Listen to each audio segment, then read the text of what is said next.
Soul Garden. Are you tired of being codependent?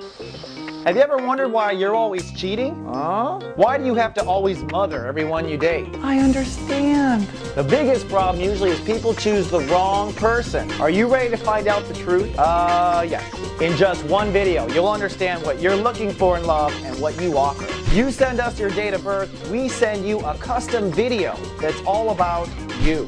We call it Secrets of Birthdays, the Love and Lust Report. Find out your birthday secrets today, available online at secretsofbirthdays.com.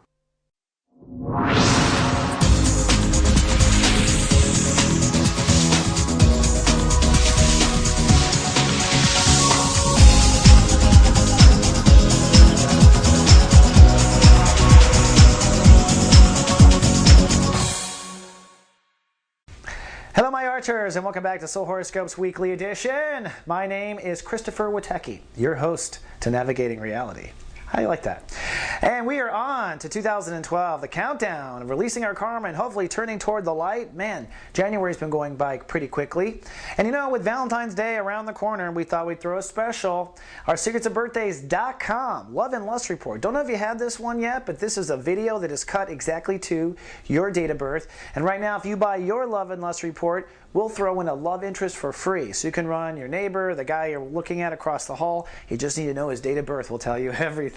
Come to secretsofbirthdays.com. And I'm happy to announce the Guardian Agency has relaunched this week on our new strong platform. I'm so excited. There's lots of new features to this. If you haven't signed up, you can still sign up at gatext.me. You'll be hearing about this service. Basically, this is my ability to be in the moment with my clients, you. So having your date of birth, it allows us to give even more personalized, customized astrology and create access to me. So it's cool. Give it a try. First week is 99 cents. And if you don't know, we do have a mothership, you know, a whole community of people that think and breathe just like you. People who don't judge. We're all remarkable souls trying to live our brightest. And sometimes we like to huddle under one teepee. Well, it's called soulgarden.me. And we've also got a room just for you, Sagittarius, a little club, if you will, of adventurous people that pop in every now and then, logging in from different random IPs across the world. Come on down to soulgarden.me/Sagittarius and take a look at our SG staff writer, David Hauser. He's always trying to mix it up. You can see his work here on the bottom. Now, where are the Sagittariuses? Well, it's about your mind games. We're moving into Chapter 2 of Sun in Aquarius. The Sagittariuses are working on their intellectual state of awareness. Now, the intellectual state of awareness, the third state, is the state of thoughts. And mankind has made you believe that your thoughts are everything. And the secret is said that thoughts become things. And that is true, but not exclusively. In fact, you could manifest without a brain. You could manifest without thoughts. There's 11 other states that add to it.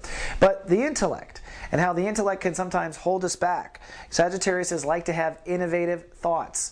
But here's the irony. Your own thinking about how you think about yourself, or what you think about yourself, or how you think about your thighs, or what you say to yourself when you make a mistake, this program thinking tends to not be so innovative for the Sagittarius. You fall into very trapped, repetitive thinking. So this is a transit where we're going to break out of it. Now on Monday, we're at Chapter 1 of Sun in we're in Chapter 2 of Sun in Aquarius. We're now shifting out of the negative thinking. That's what the first 10 days are about. Getting rid of the negative thoughts, getting rid of the people who always speak negative, maybe getting rid of the situations that prevent you from speaking your truth. These are all extensions of the intellectual state. Here now, as we start on Monday, you're holding space. There's no ruling planet. Just stay positive. If you can't be positive, don't be negative. That's what Monday's about. Now, Monday is also a hyper-aware day. The moon is in Taurus, emotionally focused on home, focused on your body, your reality. So your emotions are intermixing with your health and your reality. You're wearing your emotions on your shirt sleeve. And with Jupiter here, Jupiter's putting a lot of pressure for your life to get bigger. So if you are a Sagittarius still working on an assembly line, if you are not out roaming the earth like you're supposed to, if your life is too small, you might really feel that on Monday. But keep in mind, Jupiter in this space says it's time for it to get bigger. All the resources for you to expand your notion of reality are going to be there. Now, moving on to Tuesday, you are still working on thoughts, but if you had some mind storms, if you had some problems, things come to an ease. If you've been recently going through arguments with people, Tuesday is a good day to come to some clarity with that person. Also notice Neptune in Aquarius trining Saturn at 29 degrees. This is kind of a moment, this is a climax of understanding, basically, the way I look at this, this particular month. Neptune Neptune has been helping you be intuitive with your thoughts. You don't realize it, but for many years, you've had Neptune whispering little quick, clever things into your head, and you just probably owned it as yours. Nope, it's telepathy, it's part of the psychic awareness. Well, Neptune is done introducing you to higher-minded thought. Neptune's going to move into Pisces here in about at the end of this week. Saturn has been helping you come to your place in the world. Where do you belong? Who are your peeps? So there's some sort of connection about your thinking and where you hang out. Okay, your thinking and your context that you're going to come to a conclusion on, like, small-minded thinking led to friends that stole from me. That sort of thing. You're going to come to that sort of conclusion, and this really starts to begin on Tuesday.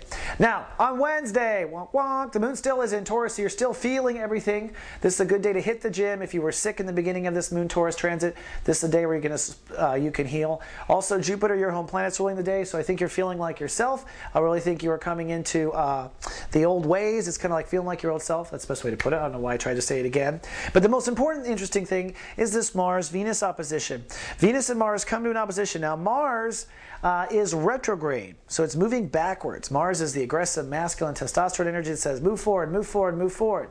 And Mars has been giving you that drum beat when it comes to your career. Move forward with your career. Well, last week Mars went retrograde, which means, okay, stop pushing with your career and let's just take a few steps back and see what we have here. So as you're taking steps back and not marching forward with career orders, at the same time, Venus is moving forward, which says it's time to receive self-nurturing. So the universe is basically giving all Sagittarius the order to stop pushing at work and start receiving at home.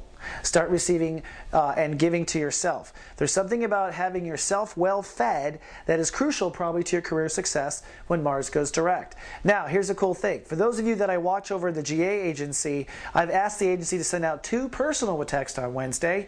One is going to talk about your own personal Mars based on your date of birth. So when it comes to surrendering the ego, what does it take you to surrender it beyond any other Sagittarius? And then the Venus with text will be talking about when it comes to receiving. What does it take you to receive? So you'll get those personal texts for those watched over by GA.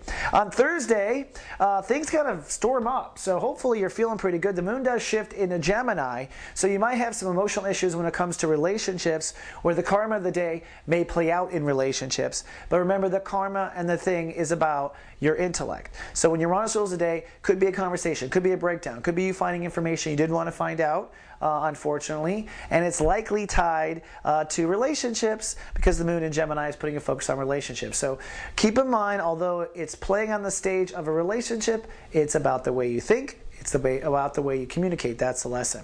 Friday, things kind of clear up rather quickly, and the universe blessed us with a temporary soul pyramid in air.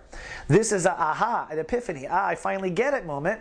And in your case, it's tying those emotions around relationships in Gemini. So your emotions are around relationships in Gemini, but what you're tying into it is your high-minded thinking on the one hand, right? And also Saturn in Libra. What Saturn in Libra is basically saying is maybe we should rethink our friends. Maybe we should rethink what our relationships and society should be. And why are we rethinking it? Well, because we're rethinking thinking in general. And how does it all play out? Well, emotions around relationships. So on Friday, you might discover that the reason why you can't move out of a certain circle of friends is because you're emotionally tied to a relationship. Or maybe the way you can't leave a relationship and a friendship is because you are tied to a certain way of thinking. But it all comes together in one grand trine epiphany on Friday. We'll be helping you along in the with texting. Also on Friday, a good announcement, I've got a new show. Instead of making more recorded content, we're going to spend some time on Fridays doing SG Live. This is our spiritual town hall meeting. I want to get the people together once a week. We're going to talk about politics and astrology and love, and we have guest stars, and we're going to reach out to people who are light workers and have people in the community on this show. It's going to be a fun time, and it's totally scheduled for you to waste time at work. It goes live at 11 a.m. Pacific time, and that's 2 p.m. Eastern time, so blow some money on your boss's clock and come on down. People will call in. We have a live chat. It's at soulgarden.me/live. All right, then wrapping up on the weekend, not a bad weekend, but you will be vulnerable. The moon moves into Cancer, so it moves from relationships to boundaries and trust. So emotions are stirring this weekend about can you trust or can't you trust either yourself or others, and how do you feel about that? So that will be the emotional undertow or undertide of the weekend. The sun is going to be ruled by Venus. It's going to be ruled by Neptune and Mercury. So basically, it's a day of processing over the weekend. What are you processing? How you should think. Remember, this all comes down to how your thoughts can sabotage your reality. And that's what you want to uncover over the weekend. And that's what the primary lesson is, regardless of all this relationship stuff that the moon is pulling you through at the end of the week. All right, skis. So one last thing, got to point out Jupiter. Jupiter goes 3 degrees. This is your home planet. What is it fighting for? It's fighting for you to have a better reality, be plugged into your moment, have a healthier lifestyle, to love going to work, to love going home after work. It is time for Sagittarius to have a lifestyle they deserve. So no matter what's going on, move forward. Jupiter says you will be fully sponsored when you move forward with new lifestyle choices. So if you find yourself in the muck this weekend, new lifestyle choices. All right, my Sagittarius, that's all I have for this weekly Soul Horoscopes. I'll either text you within the hour if you're one of my GA clients, or I will see you in 7 days. But either way, live, love, be.